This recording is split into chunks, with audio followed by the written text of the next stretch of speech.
മാക്കേക്കടവ് ശ്രീ ഗൗരിനാഥ ക്ഷേത്രത്തിൽ തൃക്കൊടിയേറ്റ് മഹോത്സവത്തിന് വർണ്ണാഭമായ തുടക്കം. ജനുവരി 8 വരെ നടക്കുന്ന ഉത്സവത്തിന്റെ കൊടിയേറ്റ് കർമ്മം ക്ഷേത്രം തന്ത്രി ബ്രഹ്മശ്രീ വടക്കൻ പറവൂർ രാകേഷ് തന്ത്രികൾ മുഖ്യ കാർമ്മികത്വം വഹിച്ചു.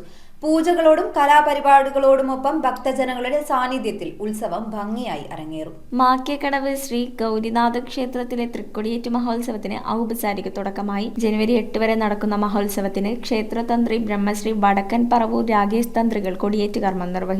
ഉത്സവത്തിന്റെ ഭാഗമായി അഷ്ടദ്രവ്യ മഹാഗണപതി ഹോമവും പ്രത്യേക പൂജകൾ, തിരുവാതിരകളി എന്നിവ നടന്നു. തുടർന്നുള്ള ദിവസങ്ങളിൽ ദേശതാലപ്പൊലി, കൈകൊട്ടിക്കളി തുടങ്ങി മറ്റ് കലാപരിപാടികളും നടക്കും. നാരായണീയ പാരായണം, ഭജനകളും ക്രമീകരിച്ചിട്ടുണ്ട്. സമാപന ദിവസം ആറാട്ടുവിളക്ക്, കൊടിയിറക്കൽ ചടങ്ങുകളോടെ മഹോത്സവം സമാപിക്കും. News bureau, Kochi. Sevens gold and diamonds ഇപ്പൊ പള്ളുരുത്തിയിലും വരാണ്. ഇനോഗ്രേഷന്റെ ഭാഗമായിട്ട് വരുന്നവരിൽ നിന്ന് ഒരാൾക്ക് 1 ലക്ഷം രൂപ സമ്മാനമായിട്ട് നൽകും. ജാനുവരി 11 മുതൽ ഫെബ്രുവരി 11 വരെ പർച്ചേസ് ചെയ്യുന്നതിൽ നിന്ന് 11 ഭാഗ്യശാലികൾക്ക് ഫ്രീ ഗോൾഡ് കോയിൻ. ജാനുവരി 11 ഞായറാഴ്ച 11 മണിക്കാണ്. അപ്പം സി യു ഓൾ ദെയർ.